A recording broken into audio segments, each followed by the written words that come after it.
Bismillahirrahmanirrahim. Assalamualaikum warahmatullahi wabarakatuh.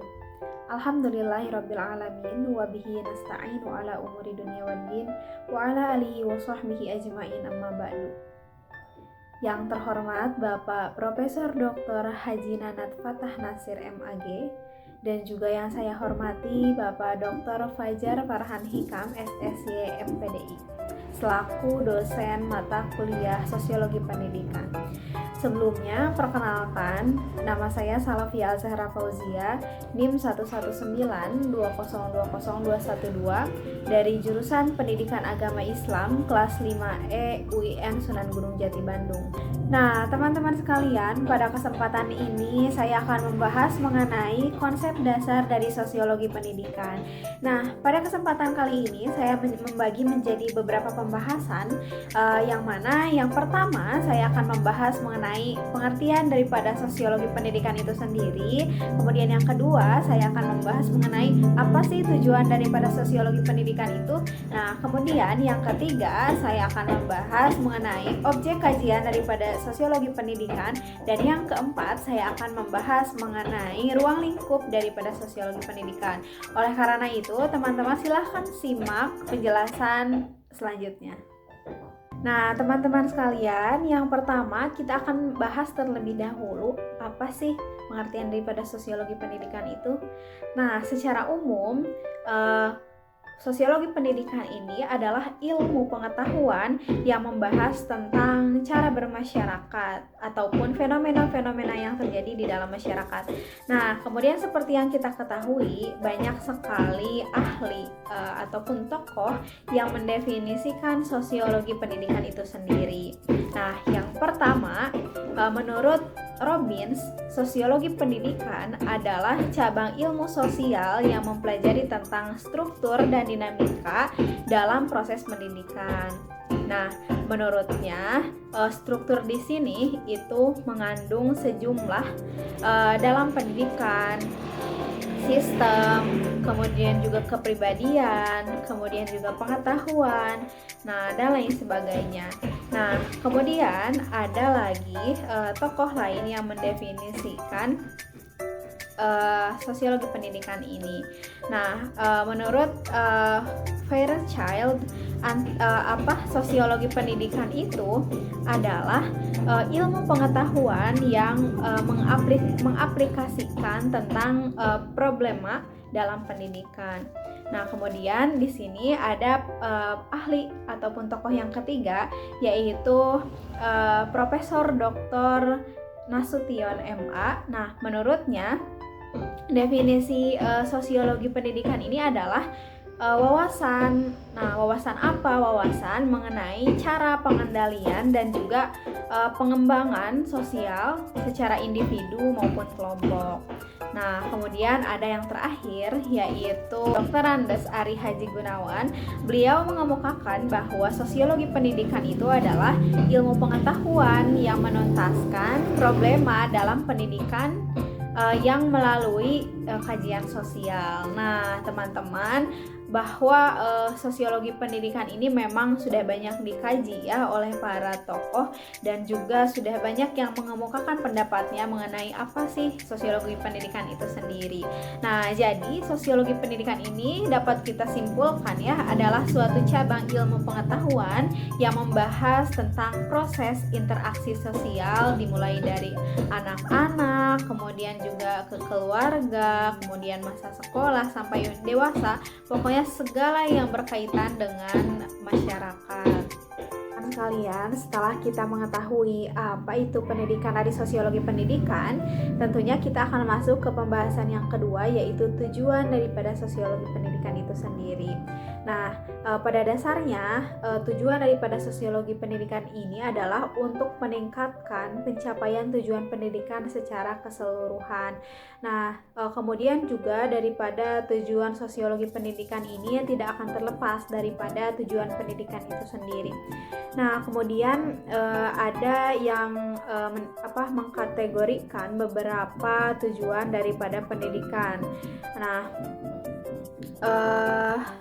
ada beliau bernama Francis Brown.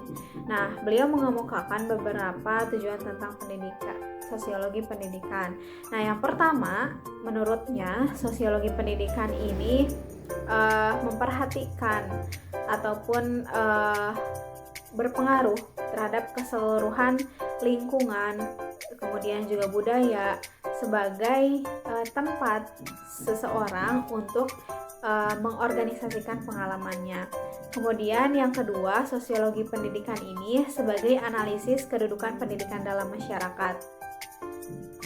Nah, kemudian yang ketiga, menurutnya bahwa sosiologi pendidikan ini bertujuan untuk analisis sosial di sekolah dan juga perantara antara sekolah dengan masyarakat. Nah, kemudian ada juga selanjutnya sebagai alat kemajuan dan juga perkembangan sosial.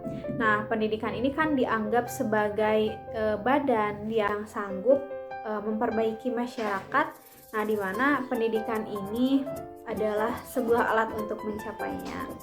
Nah, selanjutnya tujuan daripada sosiologi pendidikan itu adalah sebagai dasar menentukan tujuan pendidikan. Nah, beberapa ahli memandang bahwa sosiologi pendidikan ini sebagai alat untuk menganalisis tujuan pendidikan secara objektif. Nah, kemudian selanjutnya sebagai sosiologi terapan. Nah, para ahli sosiologi pendidikan menggunakan segala sesuatu yang diketahui dalam bidang sosiologi dan pendidikan, lalu memadukannya ke dalam suatu ilmu yang baru. Nah, kemudian yang terakhir, beliau mengatakan bahwa tujuan sosiologi pendidikan ini adalah sebagai latihan bagi petugas pendidikan. Nah, sosiologi ini dapat memberikan sumbangan yang berharga dalam menganalisis pendidikan dan tentunya untuk memahami hubungan antar manusia baik di sekolah maupun nantinya kepada masyarakat langsung.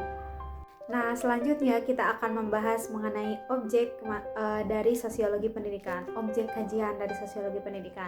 Nah, ternyata teman-teman ada dua objek dari sosiologi pendidikan ini. Yang pertama itu ada objek material dan yang kedua itu ada objek formal.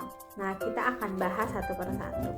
Nah, objek material ini pada dasarnya adalah suatu entitas baik berupa fisik maupun kultural yang nantinya menjadi materi atau pembahasan utama ilmu pengetahuan tersebut. Nah, intinya objek ini adalah sesuatu yang ada dan terlihat ya di sekitar kita. Nah, kemudian dalam sosiologi, objek material ini umumnya merupakan gejala-gejala sosial yang muncul yang tentunya ada kaitan-kaitannya dengan kemasyarakatan. Nah, kemudian berbeda dengan yang tadi dijelaskan mengenai kajian formal, kajian material kita akan membahas kajian formal. Nah, untuk objek kajian formal ini lebih berfokus pada perspektif atau upaya untuk memahami hal-hal yang tadi. Nah, sosiologi ini pada umumnya mempelajari masyarakat yang saling berinteraksi satu sama lain sehingga nantinya akan menghasilkan gejala sosial. Nah, oleh karena itu proses-proses yang membuat manusia menghasilkan gejala sosial lah yang dapat kita anggap sebagai objek formal. Nah, selanjutnya masuk ke pembahasan yang terakhir yaitu ruang lingkup kajian sosiologi pendidikan. Nah, wilayah kajian sosiologi pendidikan ini memang sangat luas ya teman-teman. Namun kajiannya tidak terlepas dari berbagai persoalan yang ada di masyarakat. Nah, dan juga yang memungkinkan institusi pendidikan merekam berbagai persoalan dalam masyarakat tersebut. Nah, pendidikan yang dilembagakan seperti sekolahan ini dituntut untuk dapat merekam segala fenomena yang terjadi di masyarakat. Nah, selanjutnya juga sekolah ini kan memberikan penjelasan kepada peserta didik terhadap ontologis dari suatu peristiwa. Nah, dengan adanya peristiwa tersebut diharapkan para peserta didik dapat menentukan arah dan sikap yang tepat dalam meresponnya, apakah respon positif ataupun respon negatif. Maka wilayah kajian dari sosiologi pendidikan ini yang begitu luas ini dengan segala aspek kehidupan masyarakat dengan segala atributnya menjadikan sosiologi pendidikan sebuah disiplin ilmu yang penting diberikan ataupun dipelajari di lembaga pendidikan, khususnya mungkin kita sebagai mahasiswa yang memang mengambil jurusan kependidikan itu sangat perlu mempelajari sosiologi pendidikan. Alhamdulillahirrabbilalamin, hanya itu yang bisa saya sampaikan. Mohon maaf apabila terdapat kesalahan dan kekeliruan. Mudah-mudahan ini bisa bermanfaat. Billahi taufiq wal hidayah. Wassalamualaikum warahmatullahi wabarakatuh.